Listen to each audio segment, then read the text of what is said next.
Labdien visiem! Laipni lūgti Hepso projektā Namē rezidence. Mani sauc Pauls Pudāns, esmu Hepso projekta vadītājs, un mani līdzās ir kolēģi Zana Kaupere, pārdošanas projekta vadītāja.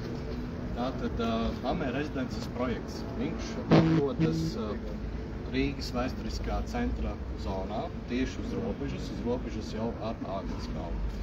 Šī ēka ir daudzdzīvokļu ēka, kuru mēs klasificējam kā biznesa klases projektu. Ēka sastāv no 5 virzemes stāviem un 1 pazemes stāva. Ēkas galvenais autors ir Diānas Zalānes arhitektu birojas un ģenerāla būvnieks Sijā Mitperlova. Ēka ir L-veida forma, kas ir diezgan mūsdienās, teiksim tā, reta.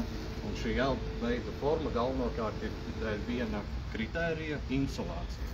Ka mums nācās veikt L-veida formu, lai nenoēnot blakus esošo kaimiņu ēku. Un šī ēka, būtiski ietekmē visu projekta konceptu. Un kā jūs redzat, vienam apjomam ir 5 stāvi, otram apjomam ir 4 stāvi. 4 stāvi atkal tika veikti tikai tāpēc, lai nenoēnot kaimiņu ēku. Fasādē tika izmantota ķieģu imitācija, lai arī pielīdzināties blakus esošajām ēkām. Padomju laiku sērīveida ēkā, un savukārt otrajā pusē vēsturiskā savulaik bijusi skolas ēka. Ēkas pagrabstāvā mums ir pazemes stāvvieta, kā arī tehniskās telpas un noliktavu telpas. Dzīvokļu skaits mums šeit ir 38. Runājot par tehniskajiem risinājumiem, mums šeit ir centrālie pilsētas tīkla pieslēgumi.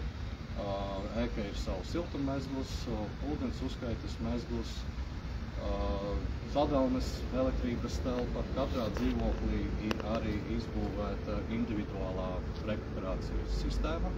Katram dzīvoklim ir sava ventiekārta. Un, respektīvi, katrs no klientiem var pats izvēlēties ventilācijas režīmus, intensitātes, siltumus un tā tālāk. Runājot par apkuri, mums pilnīgi visās telpās ir grīdu apkuri. Gan dzīvokļu telpās, gan arī koplietošanas gaitījums. Ēkai arī dēļ mazā zemes gabala, lai mēs varētu nodrošināt zaļās brīvās teritorijas parametrus, tika paredzēti zaļā jumta segumi. Zaļā jumta segumi ir virs autostāvvietas, kā arī virs galvenās ieejas jumta. To varēsim tātad vēlāk apskatīties jau apsakojot ēku. Tātad arī, kā jūs redzat, virzemes autostāvvietas mums ir daļā no teritorijas. Atkrituma nojumi, kā arī ēkas otrajā stūrī ir bērnu rotaļu laukumiņš. Tātad īsumā par projektu risinājumiem tas arī būtu viss. Iespējams, jums ir kādi jautājumi? Zana? A+. Varēs piezīmēt.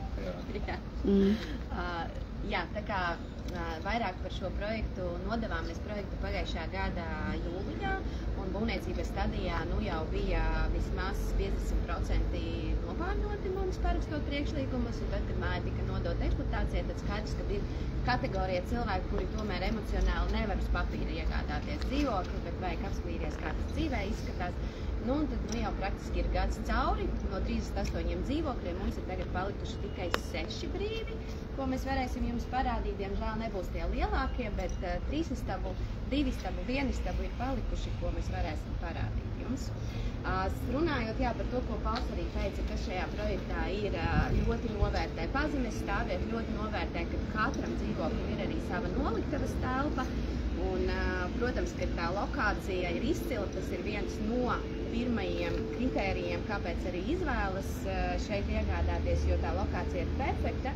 Cilvēkam arī par stāvvietām bija jautājums, ir arī tādi klienti, kas iegādājas bez stāvvietām, jo te var izvēlēties sabiedrisko, tiem, kam patīk skrējriteņi, tiem, kam patīk taksis vai arī kājas. Pāri un tepat tās ir centrs.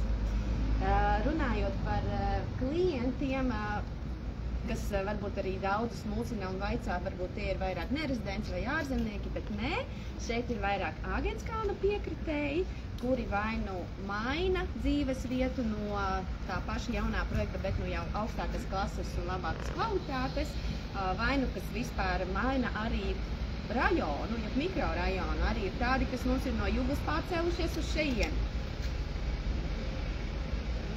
Ko tad? Bet mēs varētu jums parādīt, kā tad izskatās šis mūsu foršais, skaistais, lolotais projekts.